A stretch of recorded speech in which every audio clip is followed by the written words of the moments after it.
evening, Rush Nation. Welcome to the 5 Yard Rush NFL podcast.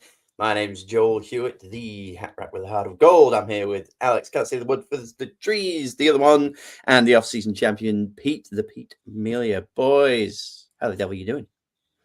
I'm good. Good to see you both. Yes, long time no see. We definitely haven't just been talking for the past 30 minutes.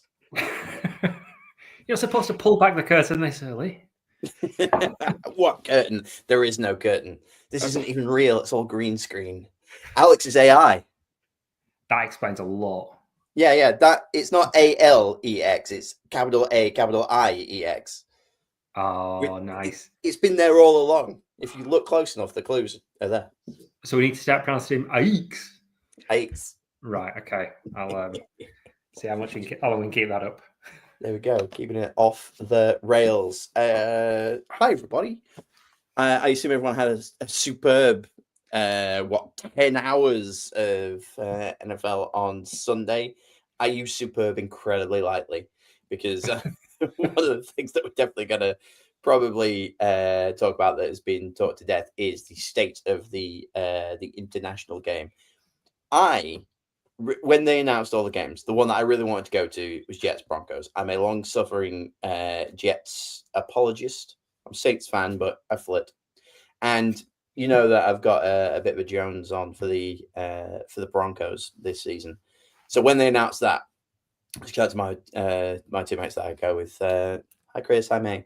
And the deal is that if one of our teams plays in the international series, we go see it. May's a Cleveland Browns fan. Chris is a Steelers fan. I ain't going to Ireland. That seemed like a bit of a haul.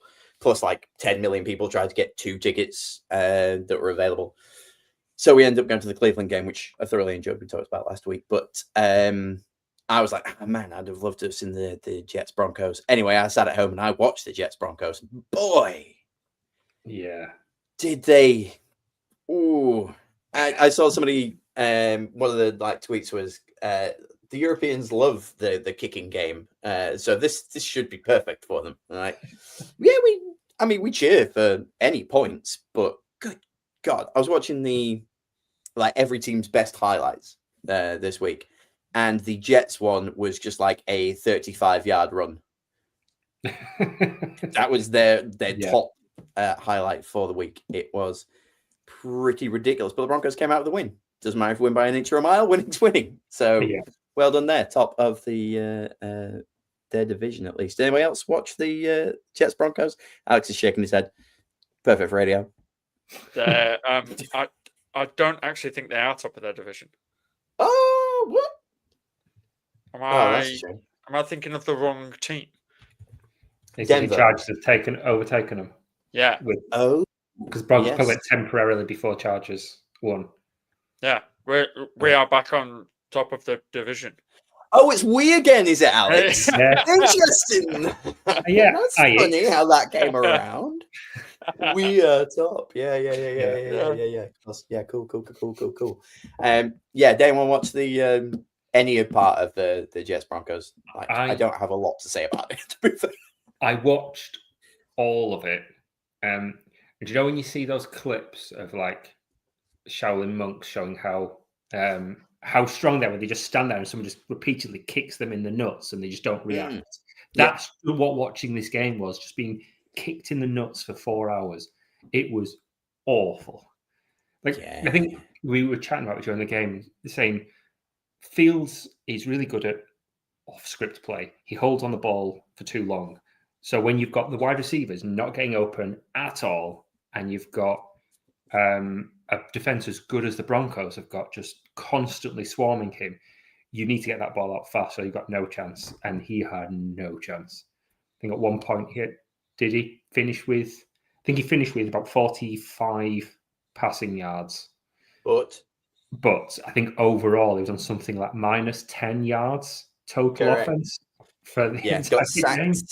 Sacked 9 times for minus 55, so technically had minus 10 yards in the passing game there. Yeah, I went up against somebody in one of my fantasy leagues who started Justin Fields this week. It was amazing. I nearly did. I was umming and ahhing. I was like, no, the Broncos defense is too good. I can't, even with his garbage time stats, because he's been good because of his Q4 garbage time, but there was no garbage time here.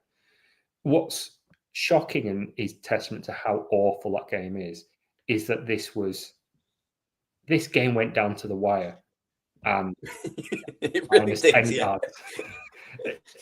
How does that happen? How is it that bad from the Broncos? Because that was appalling from their offense. Jet lag. They didn't care. They realized they were playing the Jets. Just those three things. Here's the question, though. How, or like, where do you even start with the Jets? Because we know that it's not a QB problem, because every QB that has left there has done fine. So is it O-line? Because they've got a decent defense. Is it just the O-line not giving them time? Granted, Fields takes his time as well, but do they just need somebody to give him or anyone else back there a little bit more time? No. Yeah. Go on, Max. Because like if you look at yes, Rodgers really his heart wasn't in it the final season, but he was still able to get the ball out in under 2 seconds routinely, and they still did terribly with him. And yes, his heart wasn't in it, and he didn't give it all like he's given for the Steelers. But no, I don't think it's the O-line, and again, it's a completely different thing, and all of that lot. Like, I genuinely think that no one wants to do it, and they're all screaming that if I have a 1,000-yard season, even in this team, I'll get traded or I'll get a contract somewhere else. So I'll do that because they've seen all these escape people that have done better after they've left these kind of organizations. Sam Darnold's the main one that everyone points to. Yeah, and like you look at their line, they have had a bad line for a while. They spent a first-round pick on a tackle this season. They spent a first-round pick on a tackle last season. They spent a second-round pick on a centre the season before.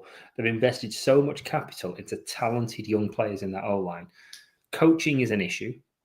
Obviously, it didn't, and they've gone from back-to-back defensive coaches when they need to sort out the offense. They've got talent on defense, definitely. And I actually thought, to be honest, I thought it was a really good hire when they brought in Aaron Glenn.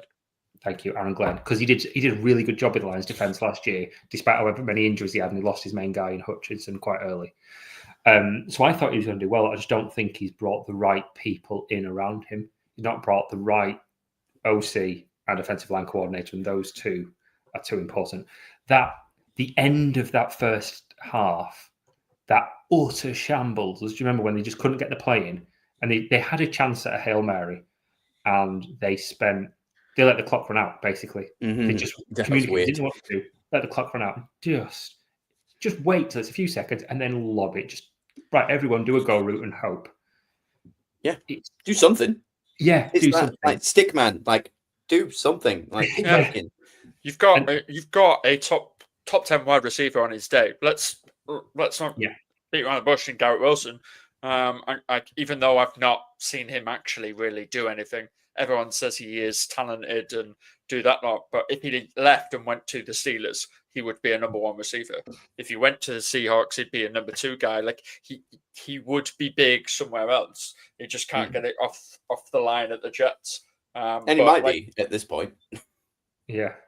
If you've got Garrett Wilson, if you've got Breece Hall, who's a talented running back, you've got Fields who can do things with his legs, and you've got that much money spent in your O-line, and they've got a decent young tight end that they drafted this year as well, Mason Taylor.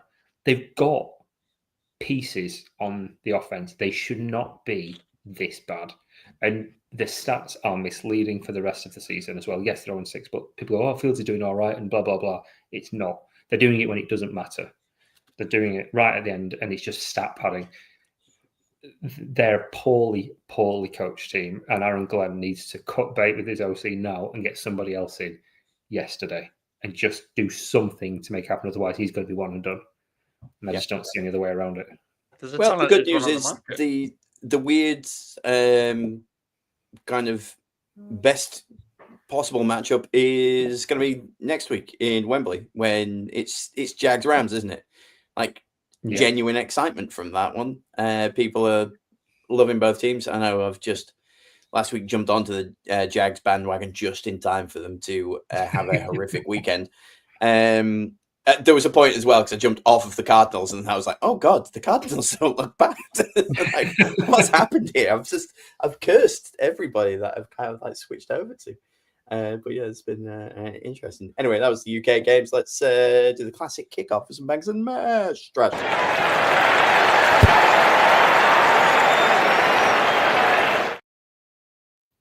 We'll edit that out in post. Don't worry about it. I may have been awake since 5 a.m. Foolishly, and I have no idea where I am. I can't remember anything from the weekend, so I'm really being carried this week on the pod.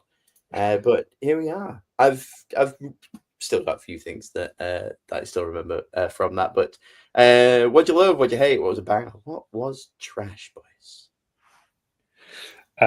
I've put a few in here, so I'll jump in with the first one. And we're going to go for a repeat of last week. In last week's bangers, we had Rico Dowdle.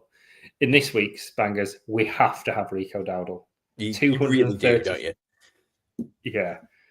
234 yards last week, 239 this week. I mean, the Cowboys make it very easy to look really, really good. But somehow the Panthers are now 3-3. For a team that looks that bad, to have a 500 record is shocking to me. Or they had looked bad in places. They've been very up and down, I think. But the fact that over this 2 weeks, in just 2 weeks as a starter, this stat I saw online, I think it was from Schefter, and I saw it before last night's game, so caveat that. But in just 2 games, he had more yards than CMC, Bijan, Saquon, Jahmyr Gibbs, Chase Brown combined over the entire season. Jesus. And Gibbs and Bijan have been really, really good. And CMC's got like 1,000 carries. That's how explosive he's been. And like I said, he owes a lot of that to Matt Eberflus, I think, because there was one clip that's just comical. I think it was saying, the caption was, there's running holes in the NFL, and then there's this. And it honestly looked like the Cowboys' defense was still at halftime. So no idea what's going on there. It was just appalling. But it'd be interesting to see if he can keep it up, because Chuba Hubbard's been playing well. So will he get his spot back? Well, can they just do the 1A, 1B? Can they do the Sonic and Knuckles or the Ingram Kamara, that kind of thing, which you can like rest guy. Doesn't have to put up 230 plus yards. They can both do 120 each and still be like super fresh week in, week out, which would be maybe quite nice for him. Also, if you've got them both lined up back there, like who do you scout for? Like, there's all sorts that you can really do when you've got like 2 bits of talent there. I'm not saying that I was right and that they're going to make the playoffs, but I like it was a bit of a bold statement. But the more I watch him, the more I thought it was going to be because of Bryce Young, to be fair. And it turns out he's fine. And your man McMillan, you called that one for me. I had no idea who the guy was, and every time I see him on TV now, I'm like, "Ooh, boy, I was unaware of your game, sir." So that one threw me a little bit. Like, could just sneak it in. I know it's a relatively easy division. Granted, there's Baker in there, and the who knows what's going to happen Falcons, but it depends on what day or what coin flip it is. I don't know how we pick a Falcons victory anymore. I've given up trying to work it out. I refuse to put them or their opponent in any accumulator that I build for the week, because guaranteed I'm wrong. It doesn't matter. I could be like, they've got this. Absolutely not. Or they're definitely not got this. They're absolutely crushing people. So do the Panthers have a shot? Yeah, maybe they could sneak a few wins here and there. I don't see it, but they're fun to watch, and that's all I care about at the moment. Plus, hear me out. Everybody loves to see the Cowboys suffer. Yeah. Yeah, that's true. Yeah, I think they do unify a lot of people, and I enjoy watching them. Gosh, the Pickens leap, like when he went side saddle, beautiful. Like just some good stuff right there. But I don't really want to see him succeed. It's got one of those insufferable fan bases that should the Cowboys ever do well, like we're not going to hear anything but that for a long time. I thought that was going to be Eagles fans. Turns out, once Eagles won a Super Bowl, Eagles fans settled down a little bit. So, like, fair play to them. I always kind of like compared them to Liverpool when they're like, "It's our year," that kind of thing. But turns out that Liverpool fans still obnoxious because they sound like that. And Eagles fans not so bad because I can ignore them mostly. Yeah, America's team. Are they? Who really knows? I'm going to chuck something out there. Just banger. Sam Darnold. What a guy. Like, I think regular season Sam Darnold, you just love to see it. And then when the ghosts come out in the playoffs, then it's going to suffer a little bit. But the pass alone to JSN for that touchdown, it did something to my soul. Like just watching that, I was keeping an eye on that game closely because obviously I jumped on the Jags bandwagon a little bit on that one, and boy, did I like watching him again. And then I was like, why on earth did the Vikings let him go? And you've got to think that he auditioned well enough to be the starter somewhere, and he could be like the bell cow and whatnot. But I didn't have the Seahawks doing very well at all. I had them like rebuilding all sorts. They chucked out DK. They just picked up Darnold for a bag of spanners. Like, there's not a great deal in my eyes. There wasn't a great deal going on there. And somehow they've just been super entertaining. I don't think they're a playoff team, but they'll snag a few wins. I think the division's too difficult for them to be a playoff team. That's what's too tricky. They're in the NFC as well. If they're in the AFC, definitely. But when you've got Rams, you've got Niners, and you've got the gauntlet in the NFC North as well, chasing for those wildcard spots, I think they could.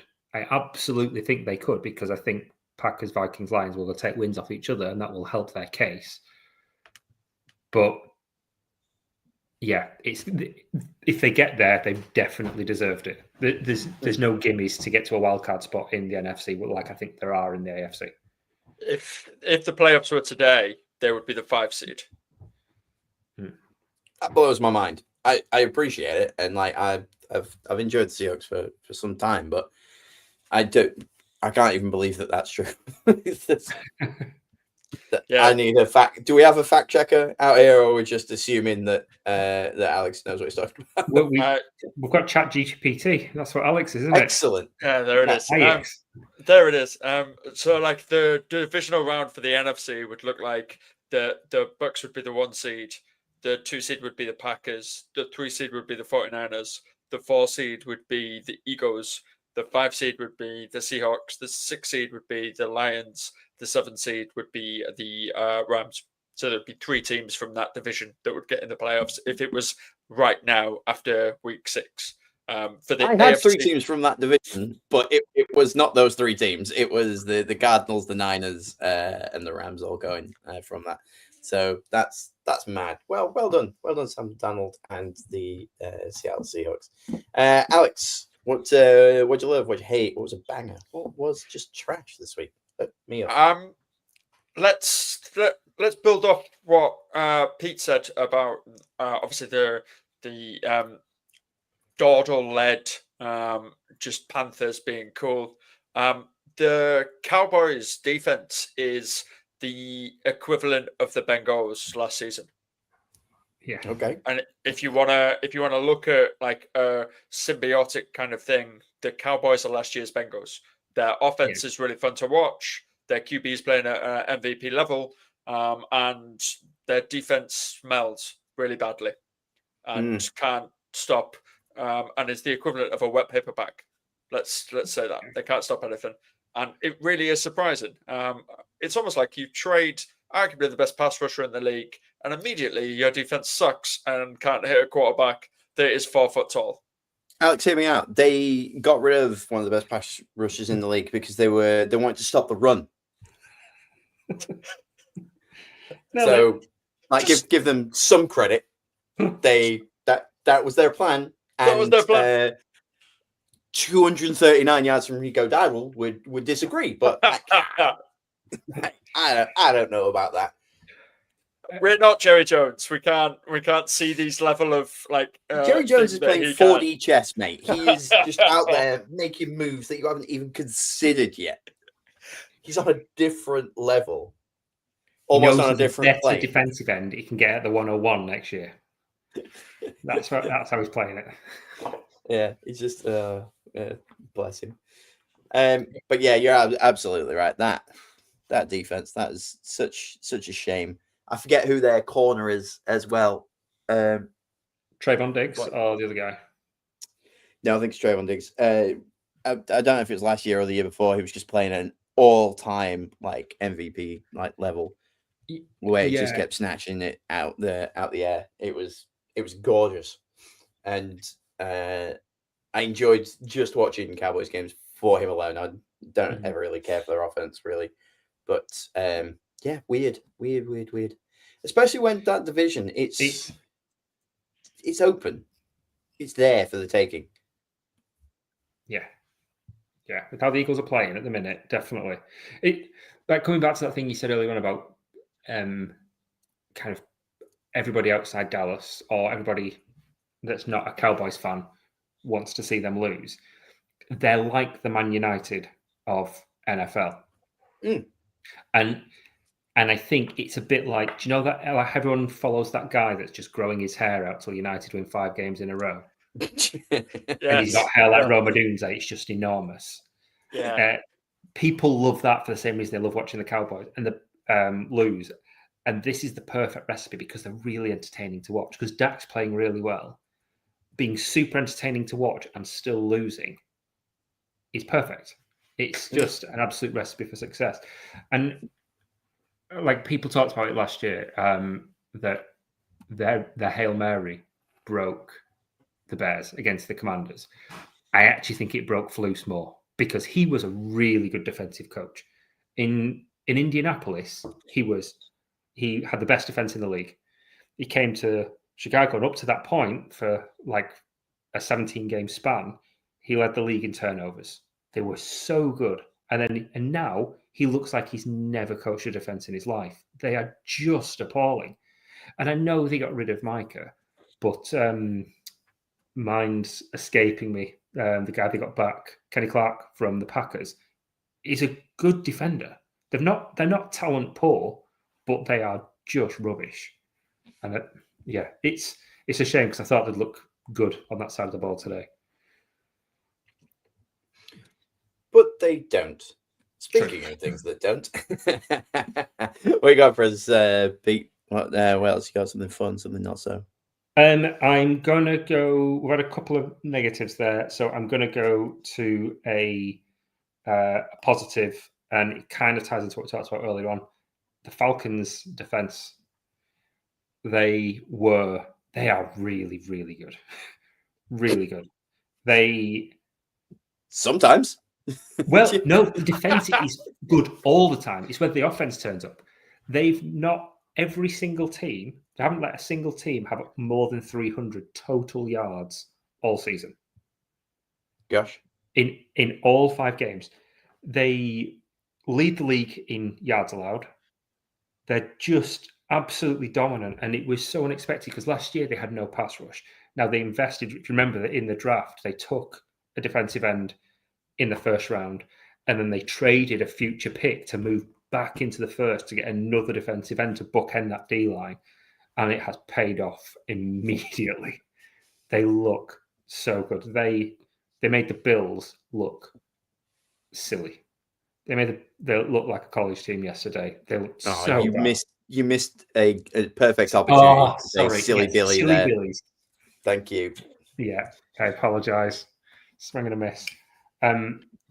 Yeah, they are playing at such a phenomenal level. I think what's the stat? I'll quote who this came from as well. This was I stuck a screen grab and I can't remember. I'll find out and put it in the chat. I saw online. They have the number 1 overall defense on yards per game, number 1 pass defense, number 1 in first downs allowed, the lowest opposition pass completion rate allowed in the league as well. And they commit the fewest penalties on offense as well. So all of that leads to Penix can be fine, and over the course of the season, they should do really, really well. I know the results aren't there, and it's been up and down while the offense gets working, but that defense will keep them in a lot of games, which is all the more confusing how they lost 30-0 to the Panthers. Have they already had their bye week? I think it was that week. No. I'm looking. They're 3-2. Oh, so they must have had it last week then. Yeah, last week. That's rough. That's early. Yeah. That's really early for a team. Especially with that. We were just talking about the division and the Panthers. I was thinking, but they're still going to be behind Carolina, who've got like 3 wins. But yeah, they've got 3. Carolina have got 3. The New Orleans Saints still only got 1. Just going to drop this in here for a quick. Today's podcast is brought to you by the New Orleans, Louisiana Ethical Tank moment. You see, what they did last week is they made it look like they weren't going for it. And look, nobody can tank like the Jets. There's no point in trying to compete when it comes to it. But God bless them, the New Orleans Saints. They are doing their best to look like they are not doing their best. So well done there. It's a good division. I hope everybody loses and we just continue on.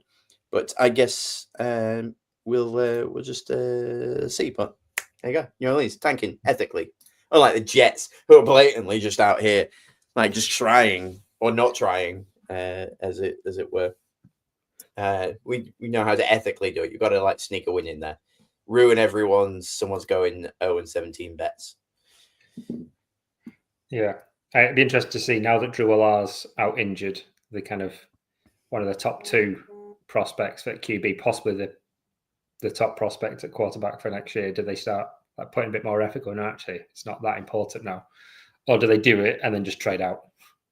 Hopefully, it's a really good defensive end, and then just trade out for a haul and just do a Bears thing and just say, "Oh, we'll figure it out later." Yeah, fair enough. Like, I know we were talking like Falcons a little bit. Firstly, always wear that uniform. Just stop it. Stop with the other thing. Your throwbacks are really nice. Your old logo, much nicer, much cleaner. Secondly, I know Penix is doing fine. But how close are we to Kirk Cousins at this point? I don't think Penix has really blown any socks off. And Kirk Cousins is still there. Yeah, but Kirk Cousins post-injury, since he signed for the Falcons, isn't Minnesota. Kirk Cousins, he had that really bad injury, and he got benched last year for being bad. And now he's had a lot more time off. CMC's had come off of bad injuries and had off years, and then come back to good years. Yeah, I'm just saying, it could be Kirk Cousins. But CMC, and if not, why on earth didn't you send him to the Bengals? But CMC is one of the best players in the entire league. Kirk Cousins is an aging quarterback that, and Michael Penix has not done enough to screw up to go. Yeah, no, Michael, we'll go away. You've got to remember, this is only like Michael Penix's like 7th game, because he only had 3 games last season. Like he's not really like had a full season under his belt to do anything like that. So the fact that he's doing fine is where he's expected to kind of be. Also, the reason why Kirk Cousins didn't get sent to the Bengals is because the cap hit is something like $20 million, because his contract is ridiculous. Oh, of course it is. Yeah. And like the Bengals don't have any cap space. The other thing as well. Fact. Okay. Sorry, go on. I was going to say the other thing as well, just to remember last night, is because Mooney's injured and Ray McLeod was injured. Only one Falcons wide receiver caught a pass. Drake London was he was the only Falcons wide receiver to complete a catch in that entire game. That's crazy. Yeah, that's bonkers. So what were you saying? My interesting fact was, because we were just slightly talking about the Bills there, is found out this morning that before going for Flacco, they called Derek Carr, tried to drag him out of retirement before they went with Flacco. I mean, I think that would have been a better choice. I can do. see why they did that. Yeah, and apparently Cards just like, nah, I've retired. Yeah. I could see the appeal if you knew you weren't going to get sacked 9 times a game because of that rubbish line. That's just like, how much money do I need to just have permanent bodily damage after the next half a season? What would have been fun is if they'd have just gone for it and gone for Andy Dalton and just given him a shot and be like, come on, one last ride. Yeah. Bring him back. Get AJ Green out. I saw him playing flag football at the weekend. Do it. Let's just have the 2009 Bengals back together. Dalton, is he still holding Bryce Young's clipboard? He is, isn't he? He is, I believe, yes. Yeah. So Bryce Young learning everything he can from Andy Dalton. Beautiful. Like, there's worse QBs to learn everything from. They're better QBs. Like, well, I think Flacco for one. I'd rather listen to what Flacco has to say because he didn't just win a playoff game; he won a Super Bowl, and I don't think Dalton ever did anything but choke in the playoffs. So, yeah. But mid QBs are where it's at, though, isn't it? For coaching, mid QBs are where it's at because Flacco just didn't want to coach anybody. He refused to coach Lamar. It's like, I'm not coaching him; it's competition. Yeah. So he's not that guy. But mid QBs like Kellen Moore, all right. Josh McCown. These are the guys that make good offensive coordinators and good coaches, I think. Mid QBs where it's at. Mids where it's at. Crank up the mids. So to speak, beat me. Alex, come on. Bangers and trash. What you got for me, brother? Let's do it. Justin Herbert. Thought you were doing something else. You're teasing me. I am. Go on, Justin Herbert. Justin Herbert, let's do it. Let's do Justin Herbert. My God. What a legend. 18 game-winning drives in the fourth quarter or overtime now in his career. There's only one person that's done more. Answers on a postcard down in the comment section. Who do you think it is? Ooh, I wonder. And do that lot because there's only one that it can really be. But he's there. He has been pressured by the fourth quarter. It is more now, but by the fourth quarter, he had been pressured 85 times so far this season, which is the most in the NFL, and no one has ever got anywhere. But yeah, the Chargers are 4-2, and we actually look like a competent passing team this week because Lad McConkey got involved again. Again, back with the we there, Alex. We're 1 week removed from you pouring one out for the LA Chargers there. But God bless you. We all have a blip every now and again, Alex, and that's okay. Yeah, man. What a dude. Fine, you're playing the Dolphins, and we'll talk about the Dolphins a little bit in a little bit, but he's playing to an MVP level. I really like the dude. I think I started him in fantasy a couple of times, but he didn't really blow those doors off. However, what he is doing is winning games, and with the troubles that are happening around the rest of that division, can easily take it. Nobody, I don't know. I denied there too much, but it depends who you spoke to pre-season. Anyone could have gone Broncos, Chiefs, Chargers to top that division, and still could, based on all the results. I think the way that they're actually playing, the Chargers look better than the other two, but everyone's it's a bit wacky races. Anything can kind of happen at the end. This has got week 17, week 18 head to head to take the division written all over. I don't know what their things but it's definitely going to be fun to watch over the weeks. Who have they got next week? The Chargers. That is a stupendous question. Colts. Jesus.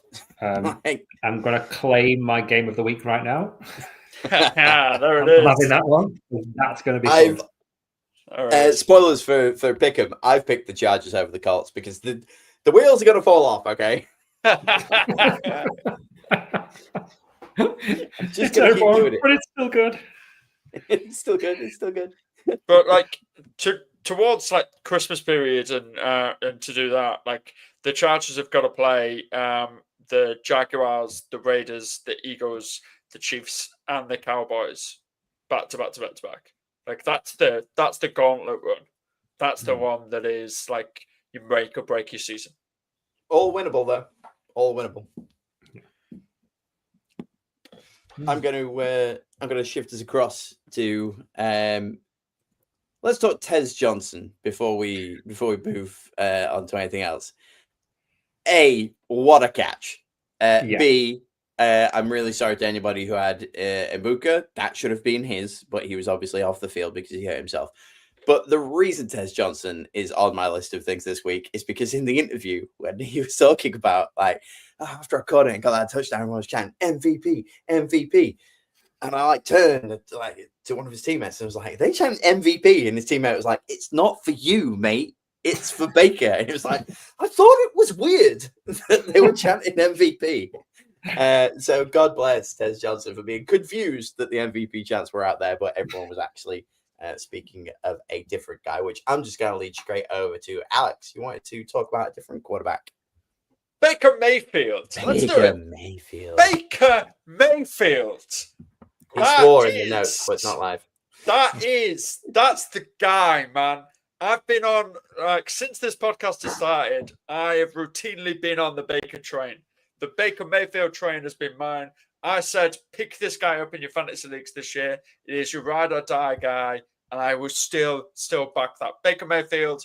I just want him to do it now. Get that man the MVP. He deserves it. They are like absolutely awesome. And apart from maybe Pete, because Pete knows every player that comes into this league, who had an idea who Tez Johnson was before this week? Nope. No one had a clue.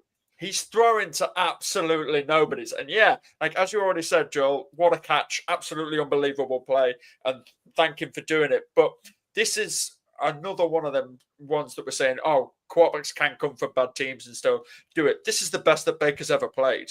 There is no question about it. When he was at Carolina, he wasn't very good. Obviously got cut.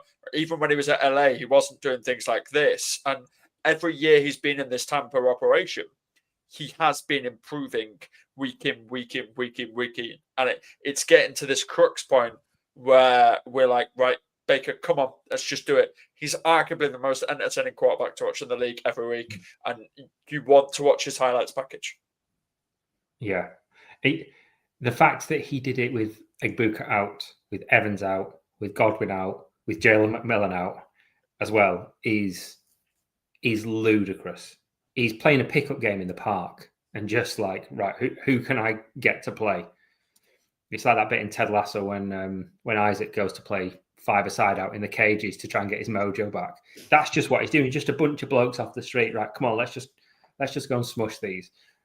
If a team can game plan next week for him with Tez Johnson, Cade Otton, and Sterling Shepard as his receiving core, and he can still win, I mean, that's elite. I mean, that he already deserves it, but I think that could cement it in a lot of people's mind very early in the season.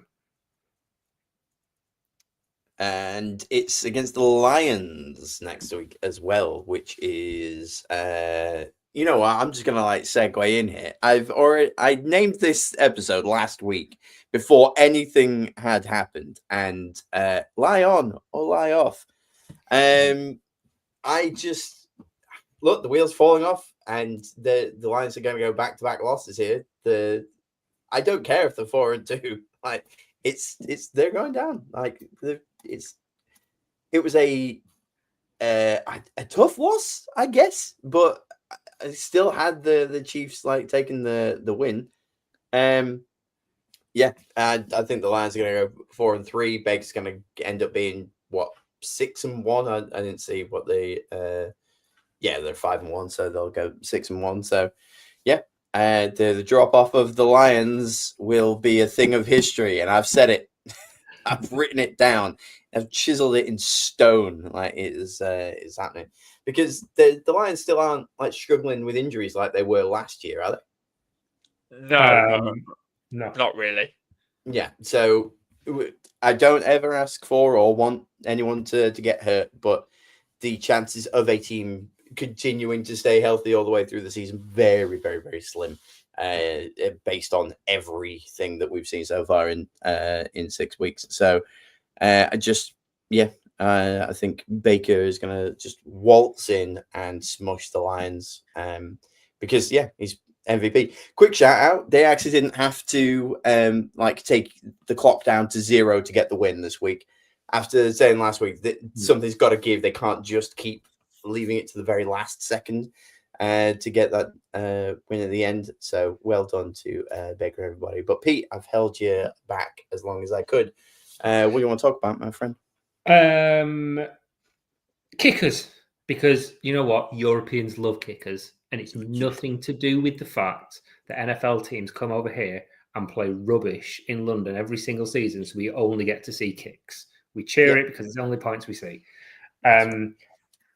We now have this was originally I wanted to talk about Cameron Dicker. I want to talk about three things, 3 kickers today.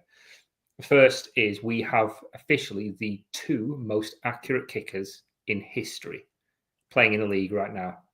Number 1 is Cameron Dicker. As I've said before, I always need to say it as Cameron Dicker, Chargers kicker, like Smeaton Smith and Showbiz Kitten, which is a very niche reference that I hope somebody else will get. But 96.4% completion rate, extremely elite. And then we talk about all these really great players. I love this NFL just talking about all the amazing players that used to play for the Carolina Panthers. They export good players like nobody's business. Eddie Pinheiro as well, I'm pretty sure was an ex-Panthers kicker as well, is now 2nd ever for accuracy as well. That game-sealing kick at the weekend as well. So, yeah. Where's Pinheiro now? He was at Rams. He's Rams. Oh, right. Wow, gosh. No, Rams. Niners, sorry. That's Niners. Ah, yes, the other team that lives over there. Yeah. The other team. On that, I know it's slightly Bears corner, but I'll get to full Bears corner in a bit. Jake Moody, the 49ers kicker that had all of the hype. If you remember, they drafted him, I think, the 3rd round, and he was rubbish. It was really, really inaccurate, and they cut him after game 1. And then he went to Chicago's on the practice squad, got called up last minute because when Cairo Santos couldn't make it, he met half of the team on the sideline for the first time. He didn't know the team. Like, I think I've seen you on TV. And then went 4 of 5, including a game-sealing kick to finish it as well. And then there was that big hype at the end of the video from Caleb and from Ben Johnson giving him a match ball as well. So good on him, because that's a lot of pressure in a moment that's had a lot of bad press. And maybe the change of scenery will do him good. Yeah, fair enough. I mean, look, stick with him because I just want to put this back up. So what else would you like to talk about with Chicago? Since they had a week off and you're like bursting at the seams to talk about them. Yeah. So last week when we talked about the projection for this, and you asked me, Alex, and I said, I don't like the matchup against the Commanders because the Commanders had, I think, the number 1 rushing offense in the league. And the, I think, number 1 rushing defense or top 5 rushing defense. But Bears, it was the opposite. Bottom 5 rushing offense, bottom 5 rushing defense. You could just torch them on the ground. Yesterday, DeAndre Swift, 7.7 yards per carry, which is ridiculous. 108 rushing yards, 67 receiving yards, including a 50-odd yard catch and run for a touchdown. He lit them up. And Caleb didn't play particularly well. The refs didn't play particularly well. We'll come back to that. But the running game, Swift was electric through that entire game. On the opposite side, Jaden Daniels did very little rushing compared to what he's capable of. And Bill Krosky as well just got bottled up. So whatever they did in the bye week, I think the Bears focused and the bye week on, we're going to focus on the run game, which is what Ben Johnson said was going to happen. He said it's not Swift. This isn't a Swift issue. This is a team issue. We've got too many people and too many cooks. You've got Ben Johnson, who's a very good running backs coach.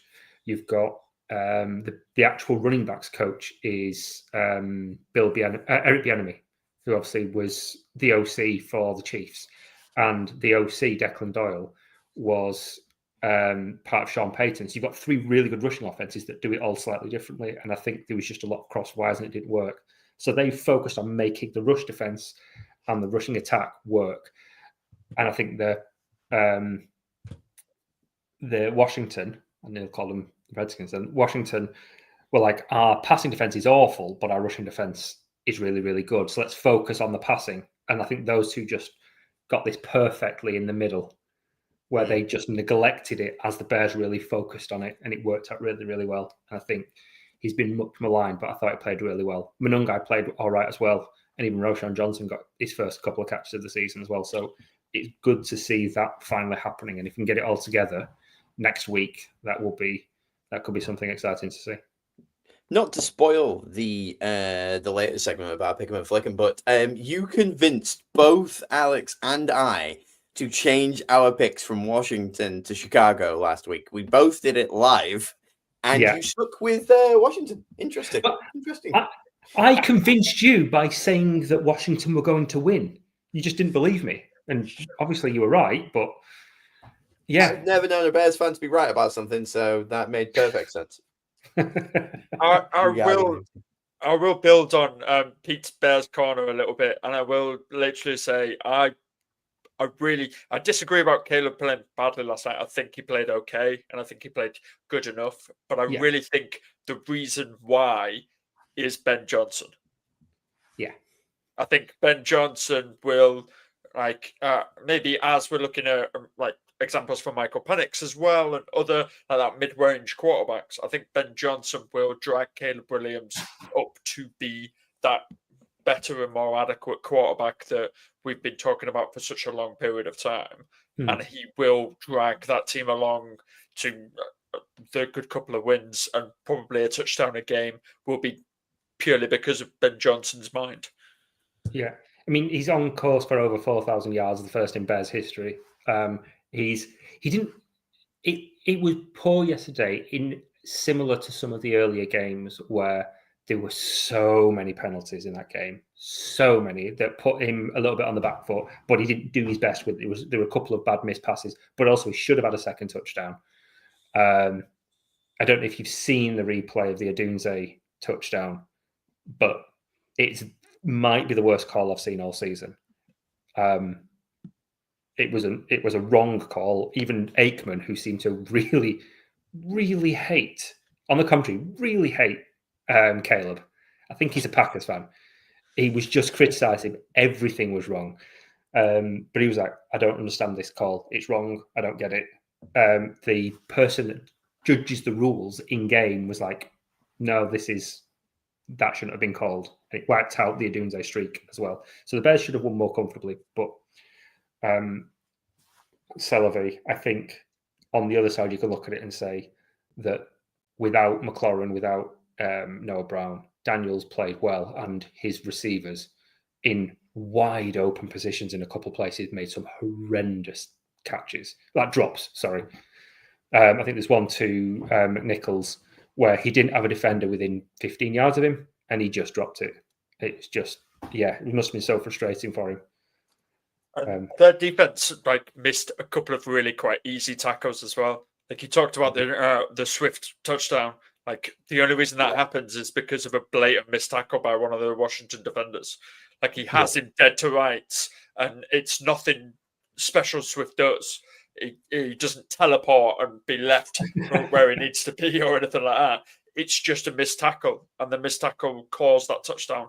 And Swift still has a lot to do, but it should have been a catch 12-yard gain instead of a catch 54-yard gain and a touchdown. Yeah. Yeah, absolutely. I think we've been too positive. Just looking at the list of everything that everybody wanted to talk to, we are left with a lot of trash things. So let's hammer through some of the rubbish that we saw this weekend. The other one I've got, because I was just I was watching the every team's best play video a bit earlier, and the literal video starts with the best play from the Philadelphia Eagles was the tush push to get a touchdown. That's the best thing they could do. Absolutely fine. I'm over it. They've pushed it too far at this point. I don't want it banned. I just want them to say we are better than this. I would like them to be adults about it now. Let's stop spamming the same move and move on from it, because you still didn't win. Actually, that's a very good point. Nice. It's got arrived. it. He's got it. Yes. I completely forgot what I was wearing for a second there. Scatman For Joel. anybody on Yes, boss. yes. For anyone just listening, I am now rocking a beautifully blue 44 Cam Scatterboo jersey, because boy rushed for 3 touchdowns, didn't he? Oh, I have had it ordered for a little while, but it came this morning, and I'm very, very pleased with myself. Actually, I've not worn like a jersey on the pod. I've got loads, but I didn't want to be that guy. However, when he deserves it, you've absolutely got it. I even added a little Scatterboo Glaze segment thing for the pod, and nobody brought him up, and that's why I completely forgot about what I was wearing. So I was talking about the Eagles, and even watching that video, nothing of Scatterboo was like the number one thing for the Giants this weekend. God bless him.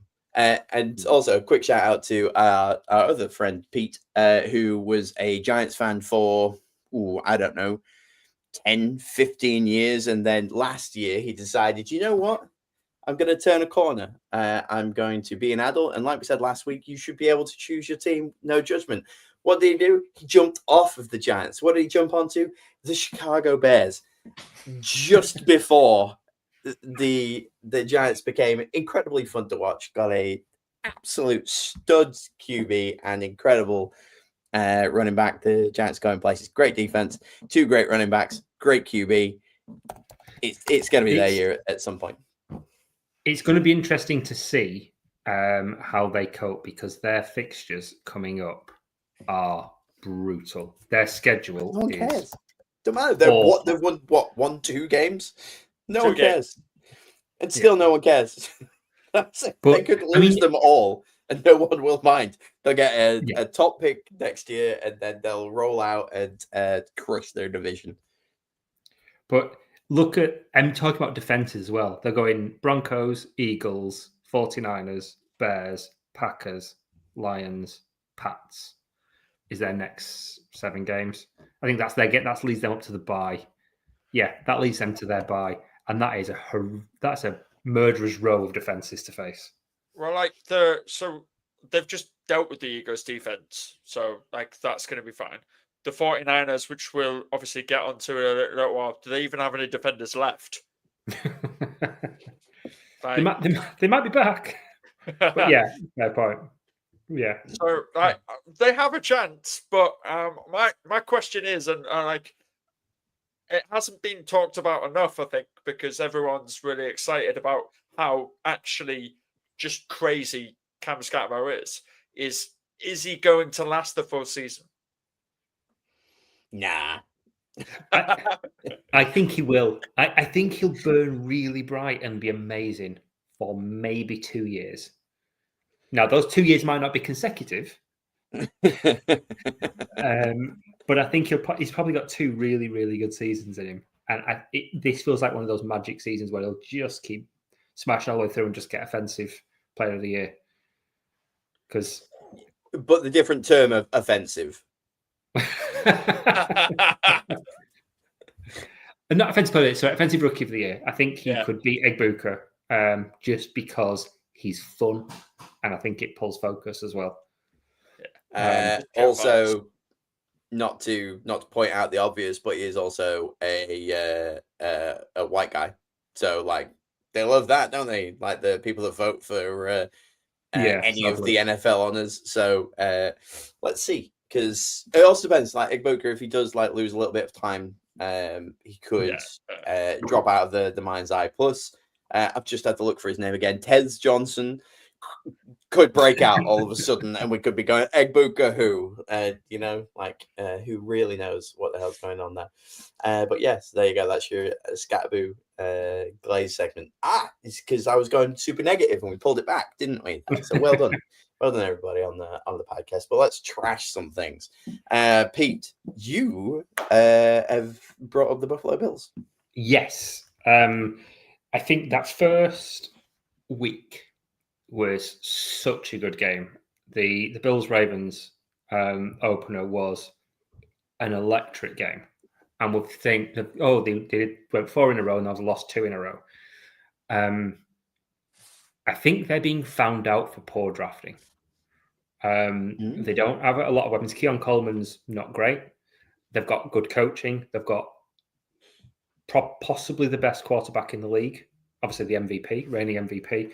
I think that hides a lot of sins. But their 4 wins that they've got are against the 1-5 Ravens, the 0-6 Jets, the 1-5 Dolphins, and the 1-5 Saints. So 3 wins from 21 games combined from the teams. They've beat bad teams. And something looks off. Their talent on offense isn't there. James Cook is very good. James Cook's playing really well. And Allen, when he plays well, he will cover a multitude of sins. A bit like Mahomes does, but he's got a significantly less talented receiving core than Mahomes does, even when he's getting recycled players. And I worry about them being a bit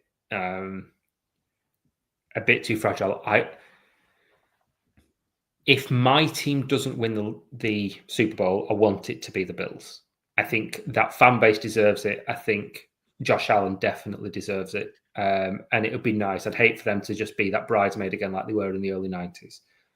Yeah. But I just worry that they don't have enough good players on one side of the ball to make that happen. And yesterday they were exposed quite badly. Falcons outplayed them all over the field. Are the Bills and the Ravens the same team? Like even with like the Ravens with Lamar, are they just the same team? Same kind of pitfalls, same kind of MVP candidate, QB. The Ravens have got a much more talented team, in my opinion. They've got when they're healthy. They don't now. Right now, They definitely don't. But I think the players across that team are better when all healthy, which is more testament to how good Josh Allen is, to be fair. I'd also agree that the Bills have a better culture. Like, I feel like something is wrong with the Ravens culture. Like they're like all solos and no team, whereas the Bills are a team and everyone fights for each other. I think that would be a big one that I would say. But apart from that, you probably are right. They've got a really, really good MVP level quarterback. The question is always, can he get the next level? Who's going to be the one that drags him? And now they've got a good running back that is like, he can probably lead the league in rushes, which is quite similar. But and maybe a top 5 tight end because I really like Dalton Kincaid. Yeah, and Dawson Knox as well is as a complementary as a T tandem in 12 personnel. That's a problem to deal with, particularly those two, because that helps James Cook, who's really good. So those 3 work really, really well, and that's good coaching as well on the OC. That works really nicely. Are they a shoo-in to make the playoffs with the rise of the Patriots? Yeah, I think they are not bad enough to not make the playoffs. There's a lot of negatives there. Yeah, that was like I think they're too good to miss the playoffs. There we go. Right. But I worry about them as an actual contender, which I thought they were going to be pre-season. Yeah, well, I fell in love with them watching them on Hard Knocks, as I do with every Hard Knocks team. God, I don't know who I'm going to love next year, but yeah, it'll be interesting. I'm just having a look at like what they've got. So the weird thing is like they lost to the Patriots and the Falcons, which I think I had them at like automatic wins. They've got the Panthers, Chiefs, Dolphins, Buccaneers. So Panthers have looked great. Could just sneak a win there. The Chiefs are the Chiefs. And just as a sidebar, Chiefs don't get any penalties, do they? Just not one. Zero this week. I know they declined them. I don't care. They don't have any. Dolphins probably going to beat that, but then you've got the Buccaneers. That's going to be tough. Texans, don't know. Steelers, Bengals, Patriots, Browns, Eagles, Jets. It's not going to be super easy for the Bills. They could split the difference there. They could go 50-50 over the next bunch of games and still sneak in with like a 12-win season, depending on like what happens across the rest of the division as well. But I don't think they're a shoo-in. I think that there's a very possible that, depending on I've not seen the Patriots schedule, but I think that they're actually they're not bad, are they? So I just don't know. There's a little bit of me that says you might just miss out. To build on what you've said there, if again, we already went through the playoff thing for the NFC earlier, but if the playoffs were to obviously happen today, the Bills would only be the 5 seed. Boy, do I love talking about 5 seeds today, apparently. So they're the same as the Seahawks, is all I'm hearing. And at the same time, I'm like, didn't think the Seahawks were a playoff berth. And here I am saying pretty much the same thing about the Bills. Want them to do it. Would love them to do it. I like a change. Josh Allen, he just absolutely stole my heart. So I want them to. But if they play like they play now, they're out in probably not the wild card round, but like they'll get one win in the playoffs and then get booted out, and then they'll just be another team that almost was. And you've only got so many years. Are we 8 years into Josh Allen now? Something crazy like that. It's more than you think. Yeah, it was same year as Mayfield and Darnold? Yeah, I think so. With Mayfield, Darnold, and Lamar, and Josh Allen. Which I mean, we still could have 10 more years. Tom Brady's proven that like we can get a 18 to 20 years out of QB, but he Brady relied far less on his legs than Allen does as well. Yeah, so he needs to pull something out, getting there. Anyway, let's continue trashing some things. What we got here? The Dolphins. Alex, come on, let's just pile on while we're here. Those guys suck, and they do. Like they do.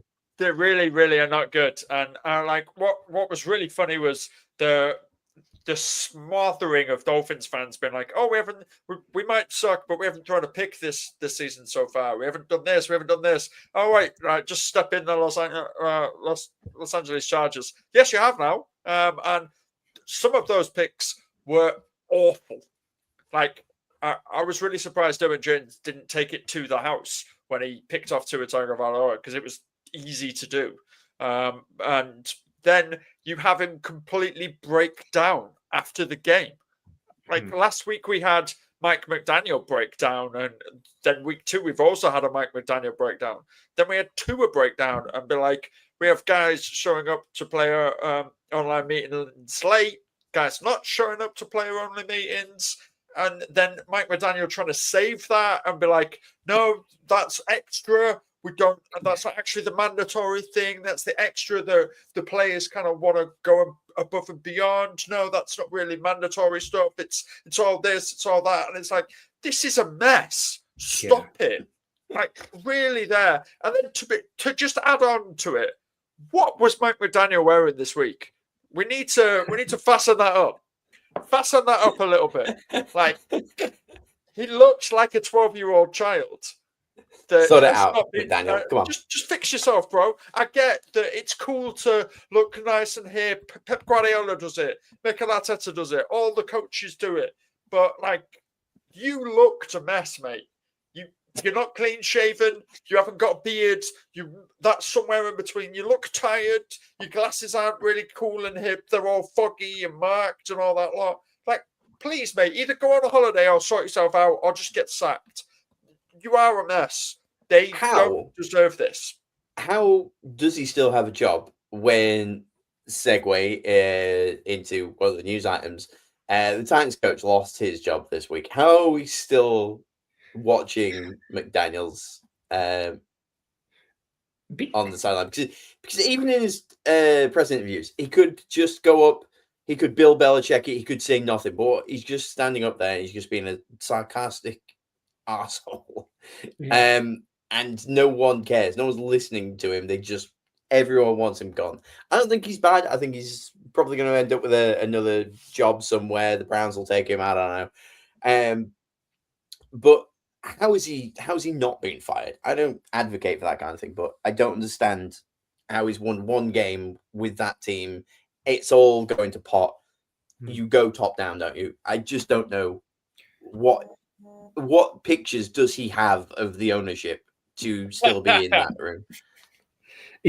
They have previously flashed on offense because they've got so much speed and talent. When you've got Jalen Waddle, Tyreek Hill, and Devon Achane, you should flash on offense. You've got so much speed there that it's really, really hard to cover. So fairly basic routes will open up a lot, and they'll get a lot of yak. So Tua Tagovailoa just has to do the basics right, and they should be able to do things well. But they're being found out. The loss of Hill has hurt them, and I don't think he's necessarily long for this world. But he bought himself some rope in 2023. Is basically what it was, because it wasn't last year. It was 2 years ago that they were good. Yeah. Stop me when you think they're going to win. Browns, Falcons, Ravens, Bills, Commanders, Saints. I don't know who's going to be worse there. I think they'll win this week. I think they'll win against the Browns. Yeah, against the Browns. Yeah, because I don't think Dylan Gabriel will punish that defense enough yet. I think it's too early for him. Like that Browns team is the worst I've seen. I wasn't hit. I didn't watch football for the 0-17, so this is the worst this is the worst team I've ever seen in football. That Browns team is awful. If this is the worst Browns team you've seen, you've been spoiled. You've been really spoiled. But yeah, I take the point. They've got nothing. They've got nothing on offense. They've got players and they've got some talented guys there, but they're not doing anything with it. Achan, to his credit, I think saved a lot of people's fantasy seasons this week. He did me a service, but he can't carry that team. And pretty soon he'll just start slowing down, pulling up, not taking a hit. Like if I'm not gonna if we're not gonna win, am I gonna put my body on the line? People start to slow down, fake it through. Can I just say, because we're absolutely piling in on the Dolphins, and we held the Chargers up like baby Jesus, and this was a 2-point game. This is 29-27. So we're criticizing them because I think we can see a talented team there and they can be better than what they're showing. But this was still only a 2-point game. And I guess that's the result of the NFL. And they had three interceptions. The Dolphins, they turned the ball over 3 times. It was not even close. But I will say, and we'll get onto this because it's been a theme for quite a lot. It was a really poor officiated game. Yeah, a really, really poorly officiated game. There were so many calls during this game that I was screaming at the TV, just be like, "What are we doing here? This is pointless." The Patriots one was the other one. That was an awful officiated game. Last night was awful. But in both the Bills and the Bears, we won't even talk about the Chiefs because, oh my God, 0 penalties. Yeah, the Chiefs being the ref's favorite is back again. Travis Kelce, that isn't a catch in any capacity ever. It's not a catch, and it proved it last night.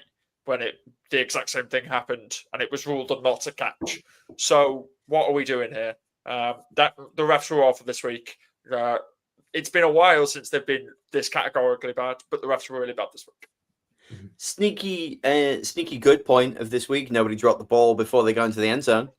Hey! Let's just chuck that one out there. And Alex, I think in our group chat, you like pointed out that somebody tweeted saying that they've been specifically showing videos of the two like fails and saying get 2 yards into the end zone and then celebrate. Not even like 1 yard, like go a yard and then go another.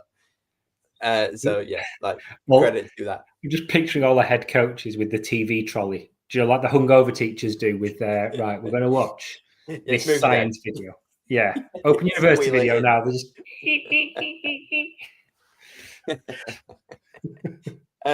so from the Miami Dolphins to the Arizona Dolphins, Alex, you also wanted to talk about the exact same team but in red. You know, when you see one of those pie charts, like what you're doing this weekend, like the Blues watching football, and the little thing is watching football but in red. All the Cardinals are the Dolphins of the West, I guess. Yeah, and I quote, Kyler Murray, bye-bye. He wasn't even on the field, and you've sacked him. Because they actually looked like a competent team for the first time this season. And what was the only thing that wasn't there? Oh, it's Kyler Murray. Oh, okay. Like now, obviously the memes were all out in full force. Battlefield 6 dropped, and Kyler Murray was scratched. What a surprise! Yep. He's probably sat at home playing his Xbox or PlayStation or both, because he's doing both twice on one on each hand. But no, like. We talked about it earlier on in the season, and we talked about it in the off season. We're 10 episodes in, by the way. 10 episodes in, by the way, guys. This is the 10th episode. Hey, double 10 episodes in. But we talked about it earlier on in the season. We've talked about it a lot. That this is the week. This is the season for him. Is he going to take the step, or have they got to move on? And I'm sorry, but if your team is better when you are not on the field, you have to move on. Yeah. Fair enough. Particularly the backup was Jake Brisket. Cut me off a bit of that Jake Brisket. Yeah, I love him. Yeah, there's an ATL drop.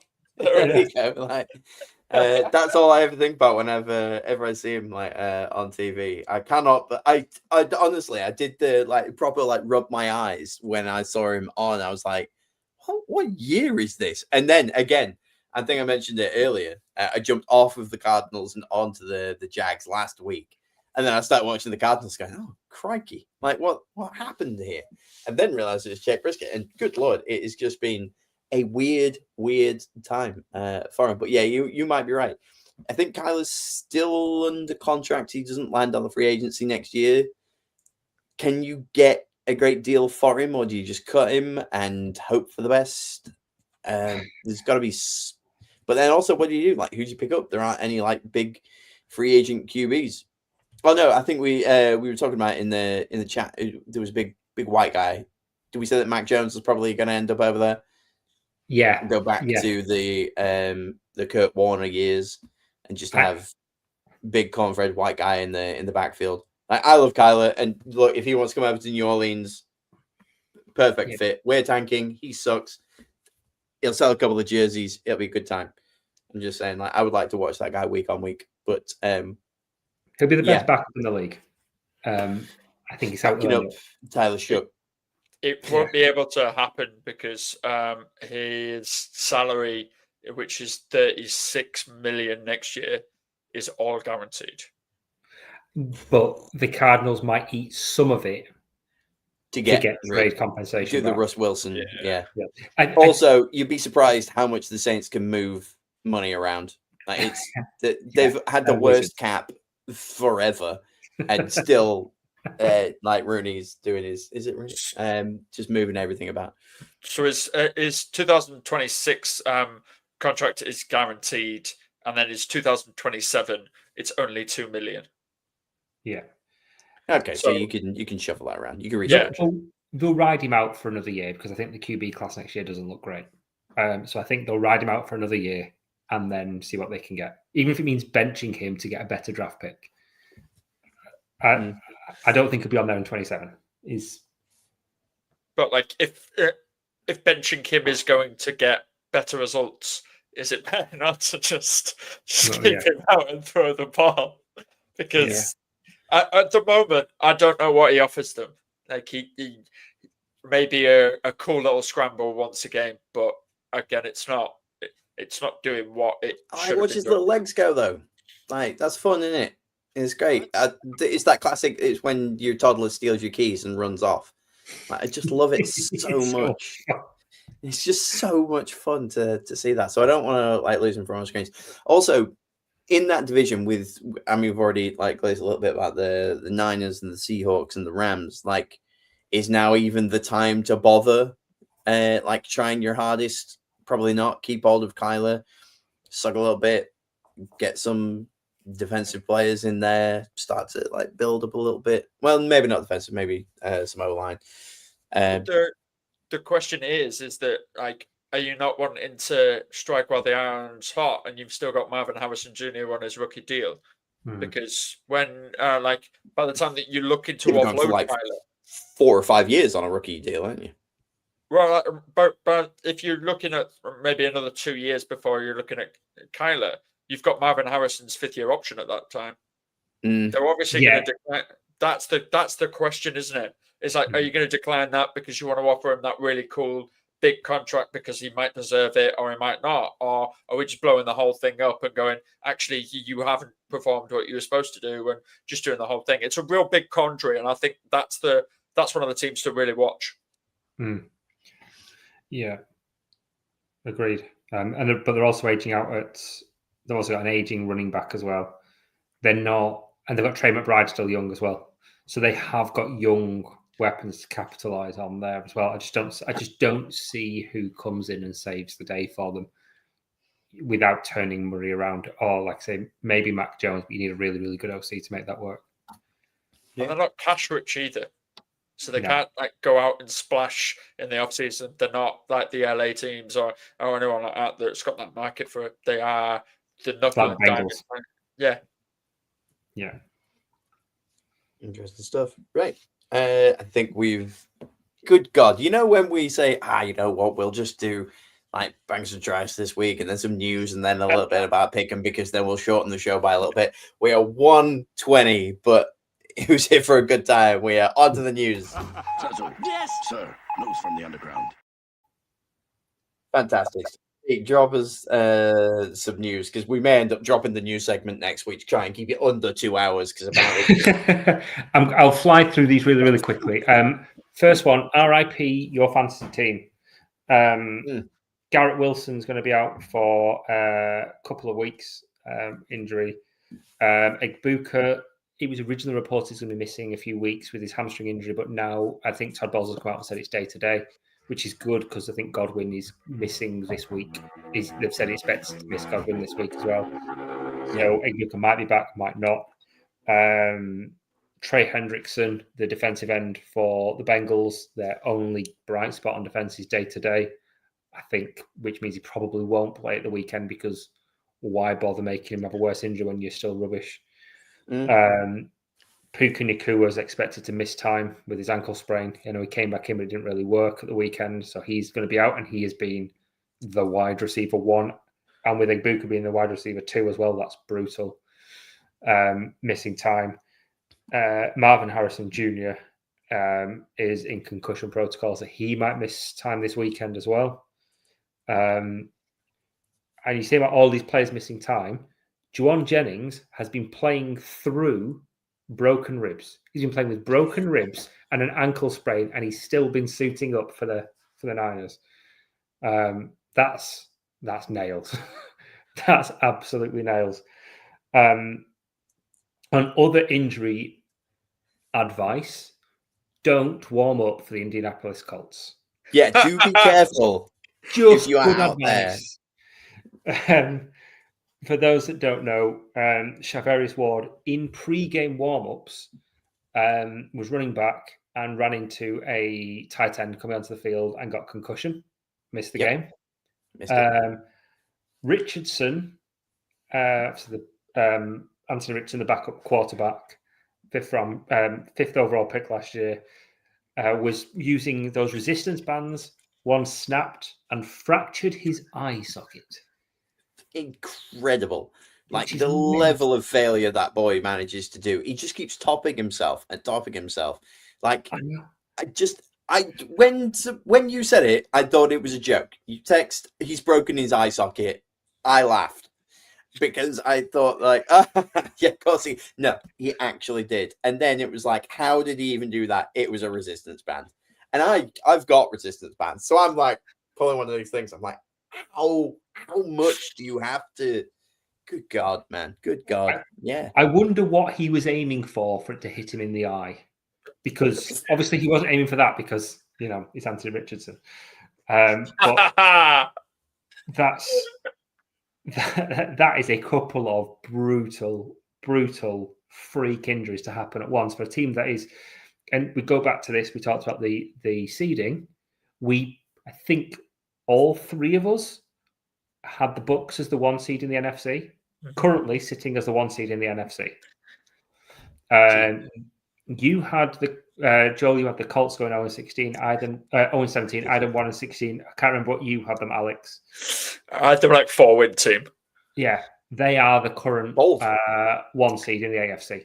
So very yin and yang for our AFC and NFC predictions.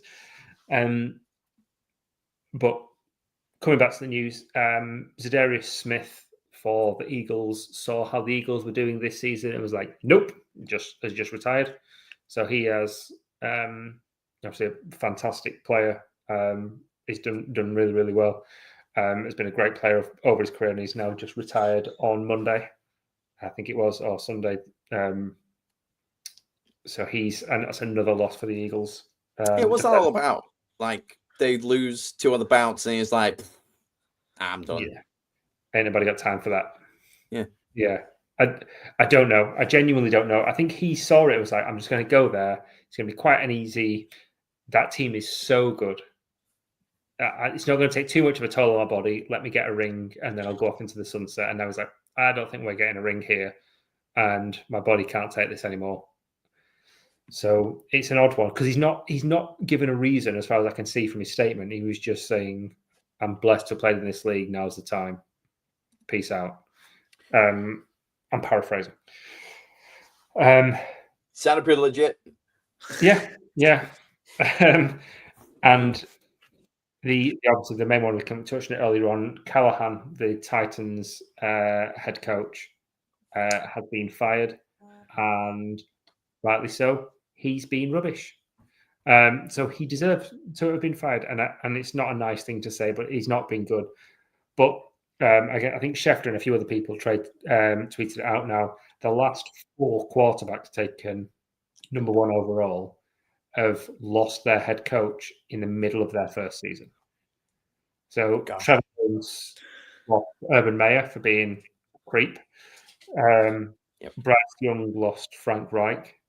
Caleb Williams lost Matt Eberflus, and now Cam Wells lost Brian Callahan. I still think I've seen, as bad as they've been, and Cam has been the least accurate quarterback in the league. I still have seen enough there that I think with the right head coach, there's something there.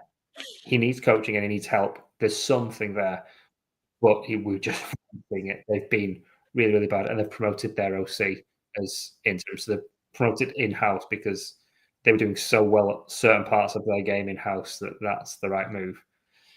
I had the Titans winning this week in the pick'em, and there was a moment in time where I was like, I think I've nailed it here, and then I don't know, I blinked or I sneezed or I looked up, and then I looked back down, and they were getting smushed. So I don't know what I was thinking, but their time will come, and they will continue to probably lose. Like the tank off this year is a thing of beauty, isn't it? Like, who is the worst team? Is it the Jets? Is it the Titans? Is it the Saints? Is it the Colts? Who really knows who is going to do incredibly poorly? It could be any of them, and I am definitely one who is here to see it. Again, we've talked about this before. I'll talk about it again. This is the most that Cam Ward is getting talked about, and it's for something that somebody else did. Yep. Like he has got. He needs to fire his PR team again because he's still getting no recognition for being the number one overall pick. Rightly so, because as Pete said, he's not been very good this year, but still. He needs a catchy catchphrase because, and I'll mention him because we haven't said it yet. Shedeur Sanders, legendary. It's like Cam Ward, get your PR team working on top of that. On to pick my flicker.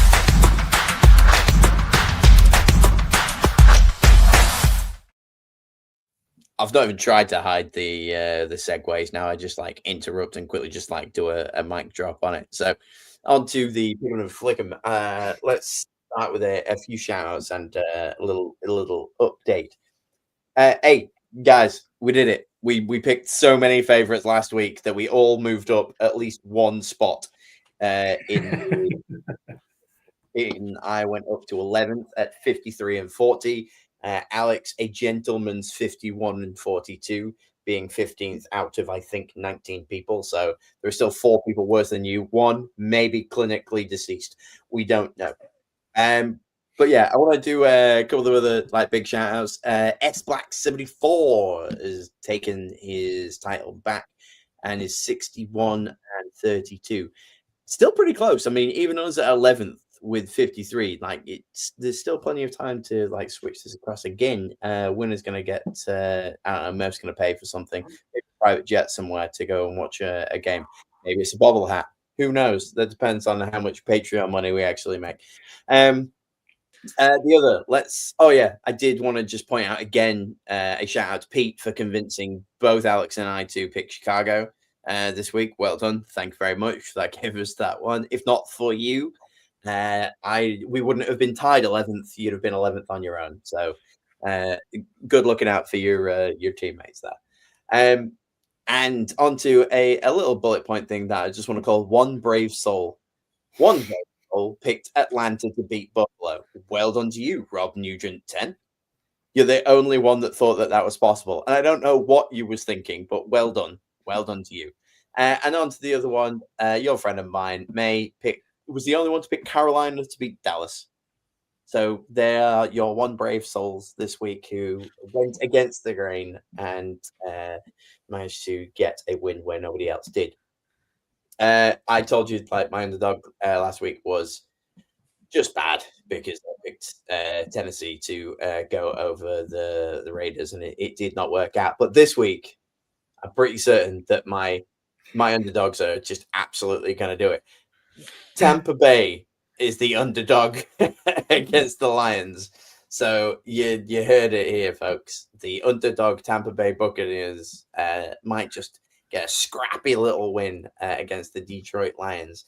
And I've taken Dallas, the underdog, to beat Washington as well. I've got a funny feeling about that one. My lock of the week, because I get accused of making really easy locks, is Carolina to beat the Jets. But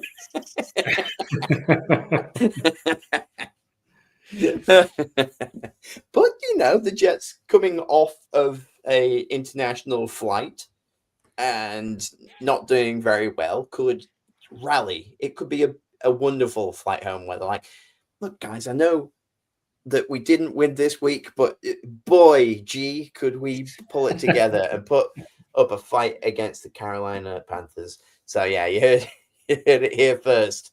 The Jets aren't going to win this week.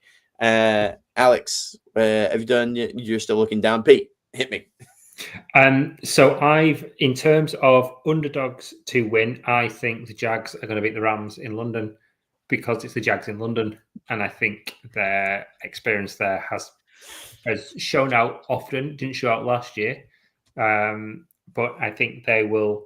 They're a good team. I think they'll beat I beat the Rams, and it's odd that they are underdogs when they've got identical records, and the Jags have got so much experience in them. I think that tips the scale.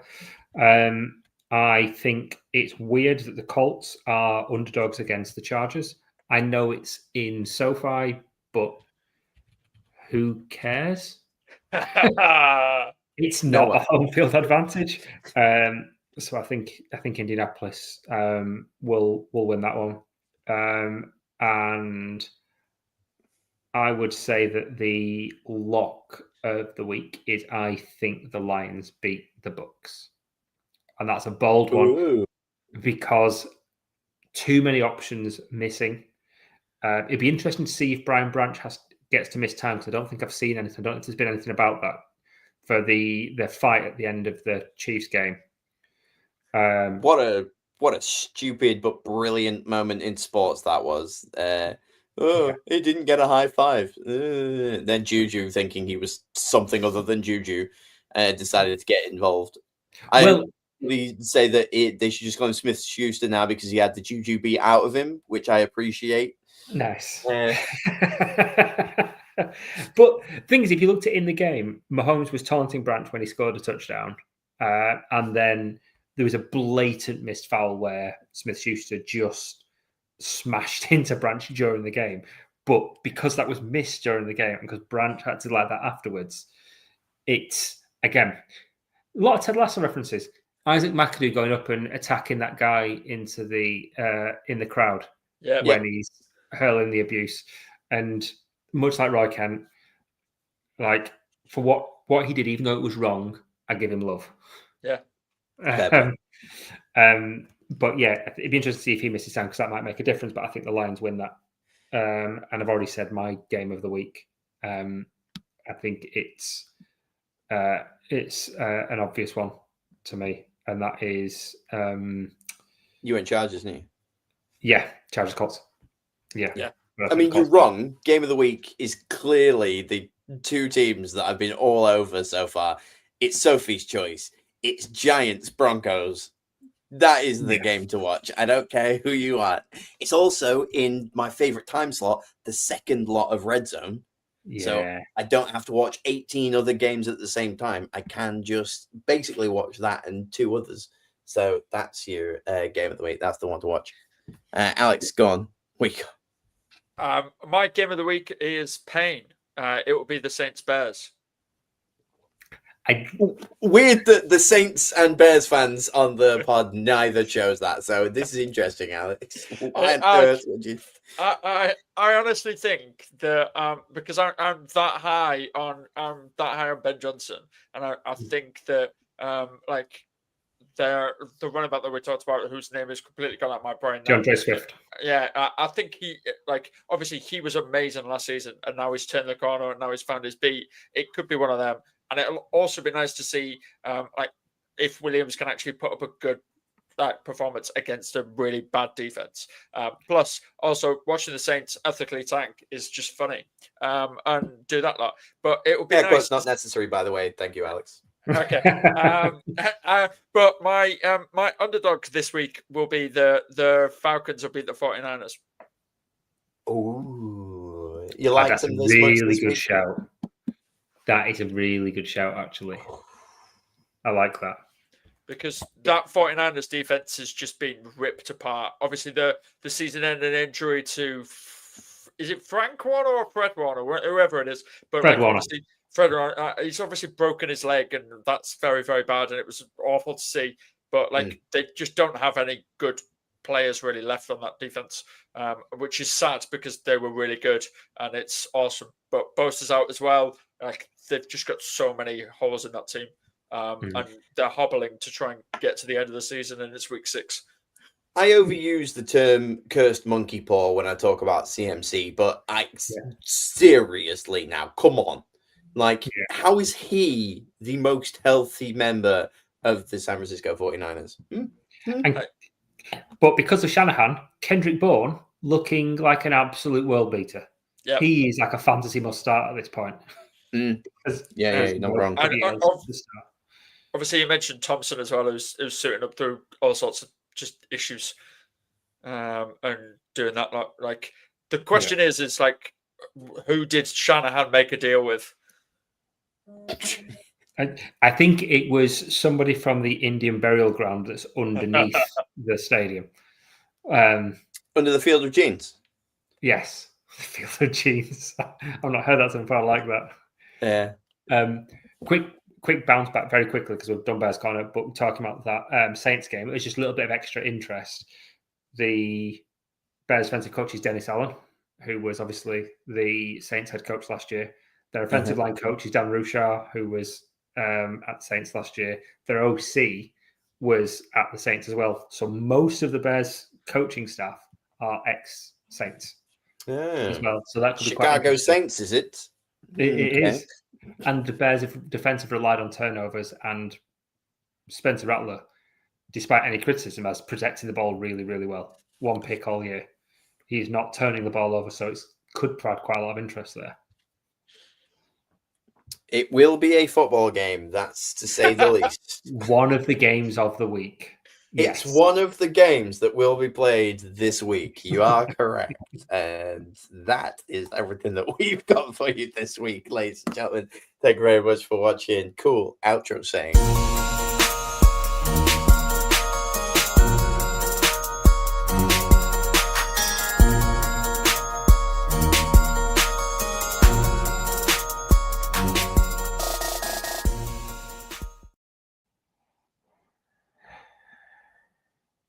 Okay, we're good.